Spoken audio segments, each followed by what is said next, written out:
Halo, kembali lagi dengan Nurul Haifidatusania.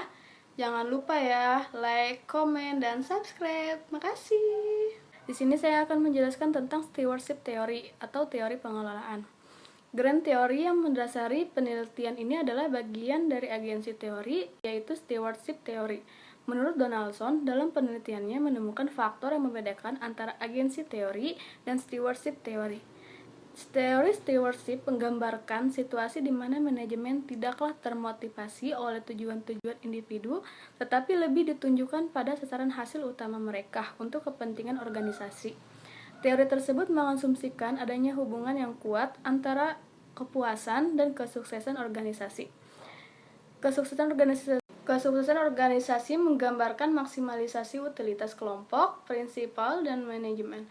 Maksimalisasi utilitas kelompok ini pada akhirnya akan memaksimumkan kepentingan individu yang ada dalam kelompok organisasi tersebut. Pada agensi teori terjadi hubungan antara prinsipal sebagai pemilik modal dan agen sebagai pengelola manajemen, serta masing-masing mempunyai kepentingan yang berbeda untuk menguntungkan dirinya sendiri. Namun, pada teori stewardship ini atau penata layanan, maka manajemen tidaklah termotivasi oleh tujuan-tujuan individu, tetapi lebih ditunjukkan pada sasaran hasil utama mereka, yaitu untuk kepentingan organisasi. Pada sektor swasta, para penganut teori stewardship berpendapat bahwa apabila manajer-manajer pada tingkat yang lebih tinggi sebagai contoh CEO, yang bertindak sebagai steward akan mempunyai sikap pro-organisasional pada saat struktur manajemen perusahaan memberikan otoritas dan keleluasaan yang tinggi. Nah, itu menurut Donaldson dan Davis.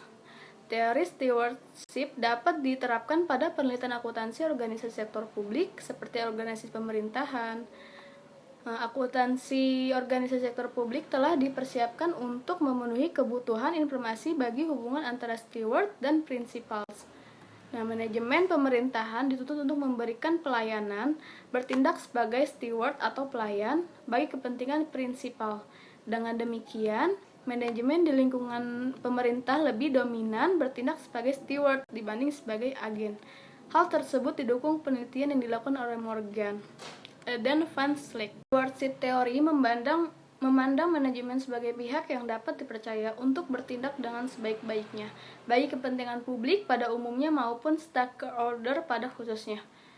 Manajer akan berperilaku sesuai kepentingan bersama, dan ketika kepentingan steward dan prinsipal tidak sama, maka steward akan berusaha bekerja sama daripada menentangnya. Hal ini disebabkan karena steward merasa bahwa kepentingan bersama dan berperilaku sesuai dengan perilaku prinsipal merupakan pertimbangan yang rasional, serta steward akan melihat pada usaha untuk mencapai tujuan organisasi tersebut.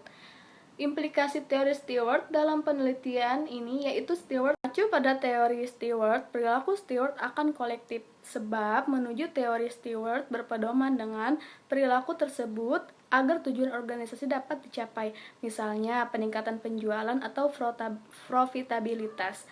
Perilaku ini akan menguntungkan prinsipal termasuk owner melalui efek positif yang ditimbulkan oleh laba dalam bentuk dividen. Hal ini juga memberikan manfaat pada status manajerial sebab tujuan mereka ditindaklanjuti dengan baik oleh steward. Itu menurut Anton tahun 2016. Nah, para ahli teori steward mengasumsikan bahwa ada hubungan yang sangat kuat antara kesuksesan organisasi dengan kepuasan. Perilaku ini akan menguntungkan prinsipal termasuk owner melalui efek positif yang ditimbulkan oleh laba dalam bentuk dividen. Hal ini juga memberikan manfaat pada status manajerial sebab tujuan dan prinsipal. Steward ini melindungi dan mengasumsikan shareholder melalui kinerja perusahaan. Mereka ditindaklanjuti dengan baik oleh steward.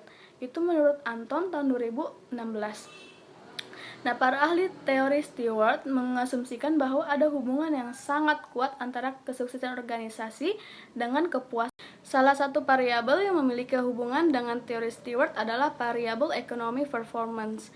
Hubungan teori steward dengan economic performance terletak pada eksekutif atau steward yang memiliki perilaku di mana dia dapat dibentuk agar selalu diajak bekerja sama dalam organisasi, memiliki perilaku kolektif atau berkelompok dengan utilitas tinggi daripada individunya, dan selalu bersedia untuk melayani, sehingga akan memaksimalkan kinerja keuangan perusahaan.